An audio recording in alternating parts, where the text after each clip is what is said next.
नमस्कार दोस्तों। पिछले लेक्चर में हम लोगों ने देखा कि hypothesis of independent distribution, hypothesis of normal and equal distribution for chi square क्या होता है और उसको जो है थोड़ा सा समझने का प्रयास किया। आज हम लोग देखेंगे कि 2:2 कंटीजेंसी टेबल में कैसे काई स्क्वायर लगता है। तो देखिए, कभी कभी स्थिति ये बनती है कि जो आपके फ्रीक्वेंसीज रहती हैं, जो डेटा रहता है, वो आपका 2:2 कंटीजेंसी टेबल में मिलता है।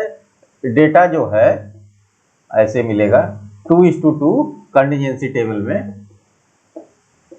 फ्रीक्वेंसी जो है 2:2 कंटीजेंसी टेबल में डिवाइड रहती है।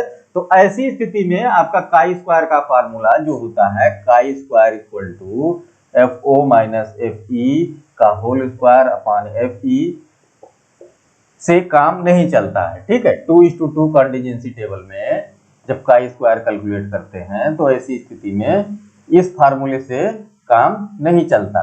ठीक है, तब फिर आप जो है यहाँ पर फार्मूला दूसरा लगाते हैं। उसका फार्मूला क्या होता है, इसको थोड़ा सा समझ लें। जैसे ये 2:2 कंटीजेंसी टेबल है। अब मान लीजिए दो इंडिपेंडेंट वेरिएबल है और दोनों के केवल दो फ्रीक्वेंसी आपको मिली। ऐसी स्थिति में आपका काई स्क्वायर का फार्मूला चेंज हो जाता है। ठीक है, यहाँ पर हो जाता है, ये देखिए, एक इधर से ऐसे ADN पहले टोटल लेंगे, फिर AD माइनस BC अपॉन, ठीक है, AD माइनस BC अपॉन इसका होल स्क्वायर रहता है। फिर इसके बाद A plus B, C plus B और A प्लस C और B प्लस D। ठीक है, इसके बाद ये सारी वैल्यू यहां लिख लीजिए। A प्लस B,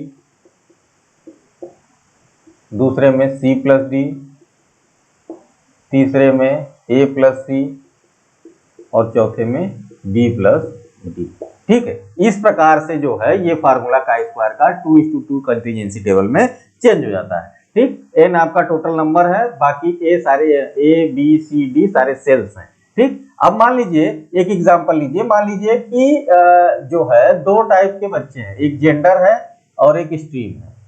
ये जेंडर और स्ट्रीम। ठीक है, जेंडर में मेल फीमेल है और स्ट्रीम में साइंस आर्ट के बच्चे हैं। साइंस आर्ट के बच्चे हैं, ये मेल और ये फीमेल।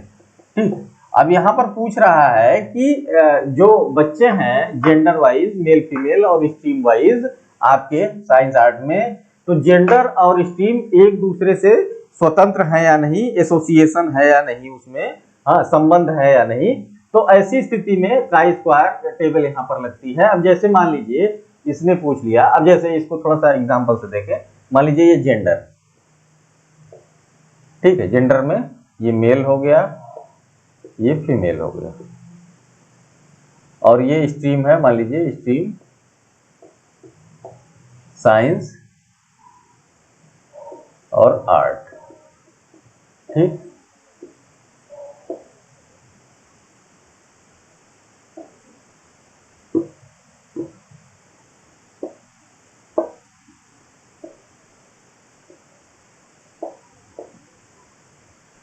ठीक, अब ये इसमें दिया हुआ है कि कुछ बच्चे हैं, मान लीजिए 200 बच्चे हैं टोटल आपके। तो मेल और साइंस में पढ़ने वाले बच्चे हैं 80 और इसमें है 40 आर्ट में।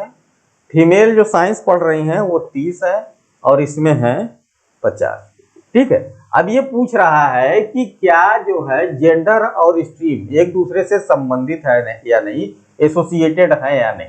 ठीक, इसको निकालने के लिए आपको काई स्क्वायर का फार्मूला ये यूज करना पड़ेगा। ठीक, अब जैसे यहाँ पर काई स्क्वायर लगाएं तो सबसे पहले आपके 200 बच्चे हैं, तो 200 बच्चों के लिए आप क्या करेंगे, यहाँ पर काई स्क्वायर लिखेंगे। काई स्क्वायर, अब इस फार्मूले में सारी वैल्यू रखी जाइए 200।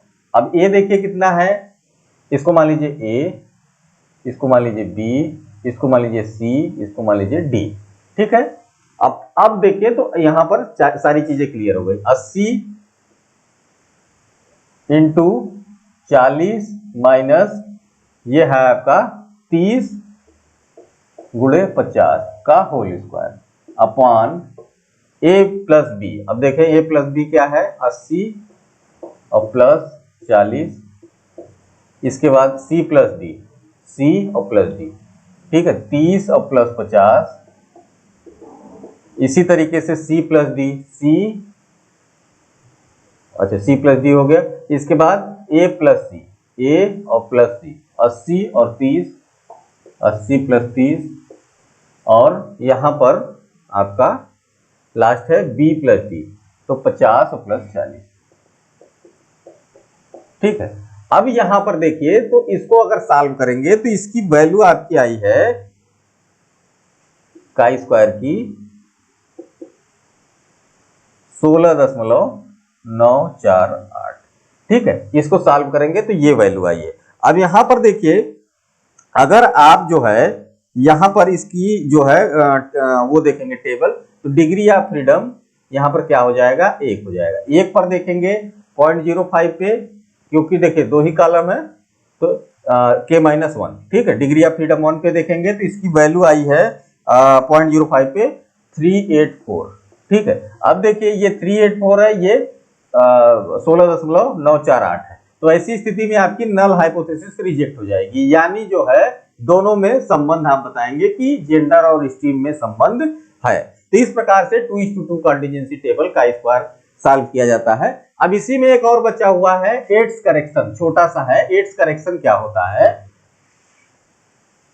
देखिए एड्स करेक्शन वास्तव में अगर जो है आप फ्रीक्वेंसी की बात करें काई स्क्वायर में, तो सारी की सारी फ्रीक्वेंसी कंटिन्यूअस होती है, सतत होती है, ठीक।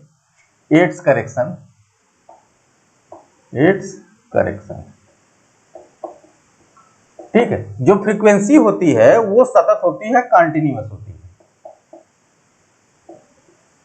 कंटिन्यूअस होती है। तो ये सतत तभी रहती है जब आपका डिग्री ऑफ फ्रीडम 1 से ज्यादा हो और जो फ्रीक्वेंसी है वो 5 से ऊपर, ठीक है। ये दो चीजें रहती है, इसको ध्यान से समझिएगा कि सारी की सारी जो फ्रीक्वेंसी होती है वो जो है काई स्क्वायर में सतत रहती है, और ये सतत तभी रहेंगी जब डिग्री ऑफ फ्रीडम 1 से ज्यादा हो और जो है फ्रीक्वेंसी आपकी 5 से ऊपर हो।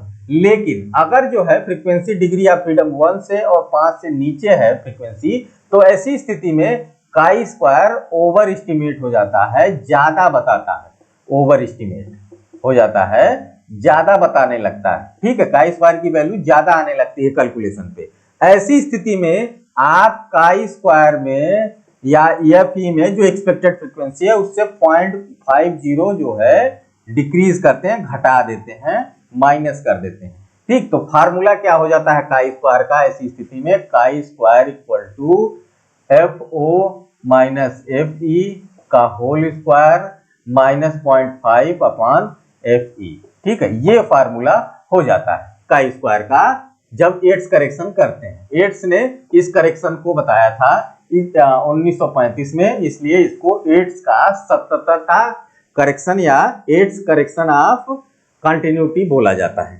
ठीक। तो ये जो है इसमें चेंज कर दिया जाता है। अब मान लीजिए जैसे आप एक एग्जांपल ले लीजिए कि 10 बच्चे हैं, एक क्वेश्चन पेपर आपने दिया उनको, ठीक है। 10 बच्चे हैं, एक क्वेश्चन पेपर दिया आपने, तो 7 ने सही सॉल्व किया और 3 ने गलत, तो क्या जो है उनके बीच जो क्वेश्चन सॉल्व कर रहे हैं उनके बीच संबंध है या नहीं।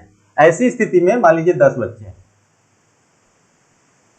ठीक है, तो ये पास हो गए, ये फेल हो गए, ठीक। अब ऐसी स्थिति में 10 बच्चे हैं, तो 10 बच्चे मान लीजिए 7 जो है पास हो रहे हैं और 3 फेल हो रहे हैं। ऐसी स्थिति में देखिए तो फ्रीक्वेंसी बहुत कम है, डिग्री ऑफ फ्रीडम भी देखिए एक ही है, तो ऐसी स्थिति में आपका एड्स करेक्शन लगेगा। एड्स करेक्शन क्या कहता है कि जो FE है उसमें से 0.05 आप घटाएंगे। अब जैसे मान लीजिए ये FO हो गया, आपका ऑब्जर्व फ्रीक्वेंसी आपने बता दिया, FE क्या हो जाएगा, यहाँ पर एक्सपेक्टेड क्या कर रहे हैं कि आप नहीं 5-5 दोनों में होने चाहिए, ठीक। तभी तो आपका जो है एक्सपेक्टेड फ्रीक्वेंसी आएगी, दोनों ग्रुप में 5-5 होनी चाहिए। लेकिन अगर ऐसा नहीं है तो आप 0.05 दोनों में से घटाएंगे। अब जैसे इसको सॉल्व करना हो तो क्या करेंगे, FO माइनस FE का होल स्क्वायर, ठीक है। तो और नीचे जो है एक कॉलम और बढ़ जाएगा, FO माइनस FE का होल स्क्वायर माइनस 0.5। ठीक, अब इसको सॉल्व करिए तो देखिए क्या आ जाएगी वैल्यू। ठीक, अब इसकी जैसे वैल्यू आएगी 2। ठीक है, इसकी वैल्यू आएगी आपकी 2। ठीक, दोनों में 2 आएगी वैल्यू।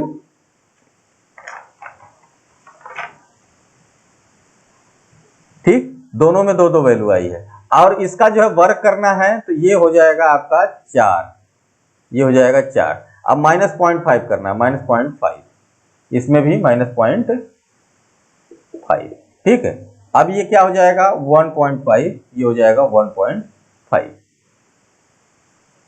इसको फिर सॉल्व करेंगे तो ये वैल्यू हो जाएगी 2.25 और 2.25। ठीक, अब जो है ये इसी के अंदर रखा है स्क्वायर के। अब इसको दोनों को जोड़ लेंगे तो क्या हो जाएगा, ये आएगी वैल्यू आपकी 0.90।